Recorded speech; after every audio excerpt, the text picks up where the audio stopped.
औज़ुबिल्लाहिमिनश्शैतानिर्रजीम बिस्मिल्लाहिर्रहमानिर्रहीम। Welcome to sir Sajjad coaching centre. और आज का जो हमारा टॉपिक है वो बहुत इंपॉर्टेंट टॉपिक है, बहुत ही ज़्यादा ज़रूरी है वो, जो कि आपके पेपर में क्वेश्चंस लाजमी आते हैं इस टॉपिक से, इलेक्ट्रॉनिक कॉन्फ़िगरेशन। ठीक है, तो सबसे पहले हम ये डिस्कस कर लेते हैं कि इलेक्ट्रॉनिक कॉन्फ़िगरेशन बेसिकली होती क्या है। देखें, हमारे पास तीन तरीके के पार्टिकल्स होते हैं। Number 1 electron, number 2 proton, number 3 neutron. ठीक है, यहां पर जो हमारे पास हम काम करने जा रहे हैं वो आपको दिख रहा होगा इलेक्ट्रॉनिक कॉन्फ़िगरेशन, यानी कि इलेक्ट्रॉन्स की अरेंजमेंट हम करेंगे। आप इस बोर्ड के ऊपर सारी प्रिपरेशन चेक कर सकते हैं कि हमने यहाँ पर सारी चीजें लिख दी हैं, आपको कोई कंफ्यूजन नहीं होगी। और फिर उसके बाद हम इसके कुछ प्रैक्टिस क्वेश्चंस भी परफॉर्म करेंगे। सबसे पहले हम जो यहां पर पढ़ने जा रहे हैं वो है कि इलेक्ट्रॉन्स जो हैं वो उनके पास नेगेटिव चार्ज होता है। ठीक है, इलेक्ट्रॉन्स के पास नेगेटिव चार्ज होता है। पहला पॉइंट, इलेक्ट्रॉन्स न्यूक्लियस के बाहर एग्जिस्ट करते हैं। उसके बाद जो हमारे पास है वो है शेल्स। शेल्स का मतलब होता है कि जिसके अंदर इलेक्ट्रॉन्स को अरेंज किया जा रहा होता है। ठीक है, आपकी जो अरेंजमेंट होगी, अभी हम सवाल करेंगे तो उसमें आप देखेंगे कि हम इन शेल्स का भी इस्तेमाल करेंगे और इन सब शेल्स का भी इस्तेमाल करेंगे। शेल्स के अंदर सब शेल्स मौजूद होते हैं, यानी कि अगर हम ये कहें कि के तो ये शेल है पहला, फिर एल ये दूसरा शेल है, ये एम ये तीसरा शेल है, ये एन ये चौथा शेल है, और फिर सब शेल्स आ जाएंगे। 4 सब शेल्स हैं, एस पी डी एफ। ठीक है, यहां पर हमारे पास ये सब शेल्स हो गए और ऊपर हमारे पास शेल्स हो गए। हर एक शेल के अंदर सब शेल मौजूद होता है। वो किस तरीके से होता है वो हम अब आपको आगे जाकर बताएंगे। क्वांटम नंबर यहां पर आपको लिखा हुआ दिख रहा होगा, यानी कि जो शेल्स होते हैं उनका अपना एक क्वांटम नंबर होता है। What is quantum number? के पहला है तो उसका क्वांटम नंबर हो गया 1, एल दूसरा है तो उसका क्वांटम नंबर हो गया 2, एम तीसरा है तो उसका क्वांटम नंबर हो गया 3, एन चौथा है तो उसका क्वांटम नंबर हो गया 4। ये क्वांटम नंबर इस्तेमाल हो रहे होते हैं इलेक्ट्रॉनिक कॉन्फ़िगरेशन में। फिर atomic number is equals to number of electrons. अगर हमें किसी एलिमेंट की इलेक्ट्रॉनिक कॉन्फ़िगरेशन बनानी है तो पहला जो काम हमें करना होगा वो ये करना होगा कि जो एलिमेंट है उसका एटॉमिक नंबर देखना होगा। बिल्कुल इसी तरीके से कि जैसे हमारे पास हाइड्रोजन पीरियोडिक टेबल का पहला एलिमेंट है, तो इसका मतलब क्या हुआ कि उसका एटॉमिक नंबर 1 हुआ। तो यहां पर अगर मैं कहूं कि हाइड्रोजन का एटॉमिक नंबर जो है वो 1 है, तो इसका मतलब क्या हुआ कि इसके अंदर जो इलेक्ट्रॉन्स हैं वो भी कितने हैं? 1 है। इसी तरीके से जो हीलियम है हमारे पास, वो पीरियोडिक टेबल का दूसरा एलिमेंट है जो गैस से ताल्लुक रखता है, उसकी स्टेट गैस है। हीलियम की अगर हम बात करेंगे तो उसका एटॉमिक नंबर 2 है, तो इसका मतलब क्या हुआ कि उसमें नंबर ऑफ इलेक्ट्रॉन्स 2 होंगे। यहां पर यही चीज लिखी गई है कि atomic number is equals to number of electrons. ठीक है, जो उसका एटॉमिक नंबर होगा उतने ही उसमें नंबर ऑफ इलेक्ट्रॉन्स मौजूद होंगे, यानी कि वो उतने ही इलेक्ट्रॉन्स को कैरी करेगा। फिर हम बात करते हैं लिमिट्स की। ये बहुत इंपॉर्टेंट चीज है। ये क्वांटम नंबर, ये लिमिट्स और ये सारी चीजें जो हमने लिखी हैं यही इस्तेमाल होंगी जब हम कॉन्फ़िगरेशन लिखेंगे। देखिए, लिमिट्स का मतलब ये है कि जो एस सब शेल है, एस कौन सा शेल है? सब शेल है। ये एस जो सब शेल है ये अपने अंदर मैक्सिमम 2 इलेक्ट्रॉन्स रख सकता है, इसकी लिमिट 2 की है। ये 3 इलेक्ट्रॉन्स कैरी नहीं करेगा, ये 2 इलेक्ट्रॉन्स कैरी करेगा या फिर 1 इलेक्ट्रॉन कैरी करेगा। ठीक है, ये लिमिट है इसकी। 2 लिमिट है मैक्सिमम, 6 लिमिट है पी शेल की, सब शेल की मैक्सिमम। फिर डी सब शेल है, इसकी मैक्सिमम लिमिट है 10, और फिर एफ सब शेल है जिसकी मैक्सिमम लिमिट है 14। यानी कि मैं एस सब शेल के अंदर सिर्फ 2 इलेक्ट्रॉन्स पुट करूंगा, पी में 6, डी में 10 और एफ में 14। इनसे ज्यादा पुट नहीं हो सकता, हां इनसे कम पुट हो सकता है। ठीक है, फिर उसके बाद रिलेशन। हर एक शेल के अंदर सब शेल मौजूद होता है, हर एक शेल के अंदर सब शेल मौजूद होता है। के शेल के अंदर सिर्फ एक सब शेल मौजूद होगा जिसको हम कहेंगे एस। एल शेल में दो सब शेल मौजूद होंगे जिनको हम कहेंगे एस पी। एम शेल के अंदर तीन सब शेल मौजूद होंगे एस पी डी। और फिर एन शेल में चार मौजूद होंगे एस पी डी एफ। ठीक है, यहां पर ये सारी चीजें हमने आपको बताई हैं। ये बहुत इंपॉर्टेंट सिनेरियो है, पूरा पैटर्न बहुत इंपॉर्टेंट है जो आपको बहुत मदद करेगा। बहुत सिंपल तरीके से आप कोई भी कॉन्फ़िगरेशन सॉल्व कर सकते हैं। यहां पर एक डायग्राम बनी हुई है समझाने के लिए कि ये हमारे पास पहला शेल है तो इसमें सिर्फ दो है मौजूद, जैसे कि हमने बात की थी कि एस में मैक्सिमम 2 होते हैं।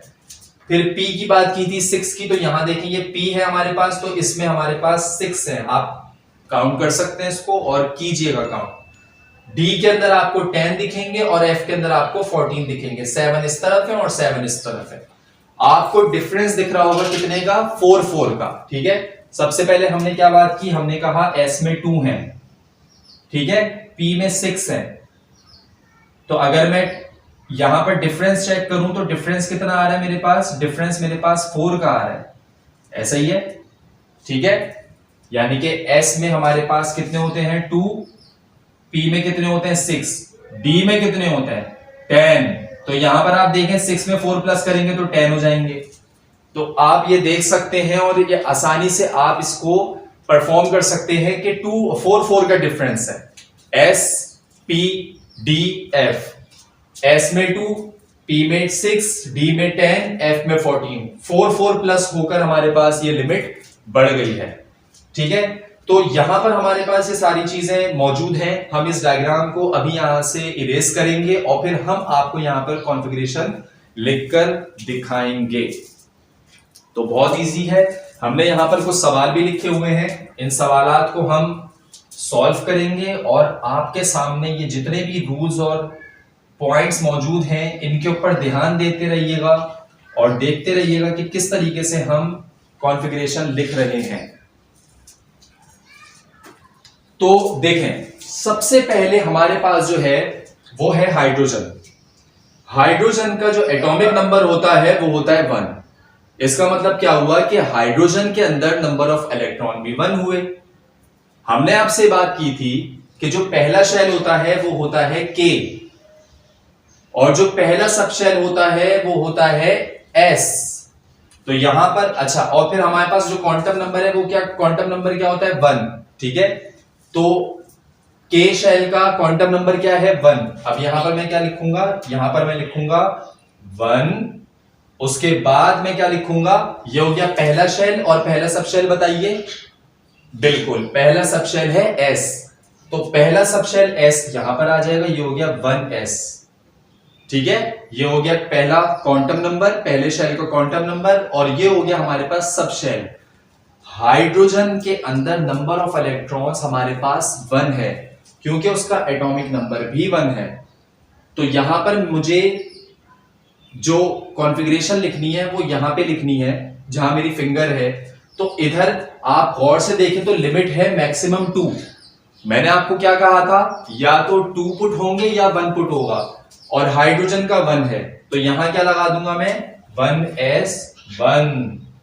ठीक है, यहां पर हमने इसको कंप्लीट कर लिया।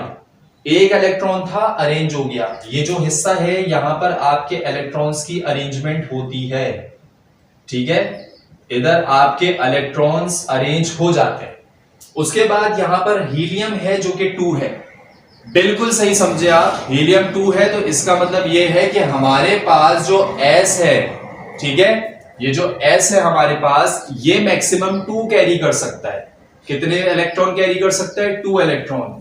तो हमारे पास हीलियम जो है वो 2 इलेक्ट्रॉन कैरी कर सकता है। तो यहां पर मैं लिखूंगा 1 क्यों लिखा?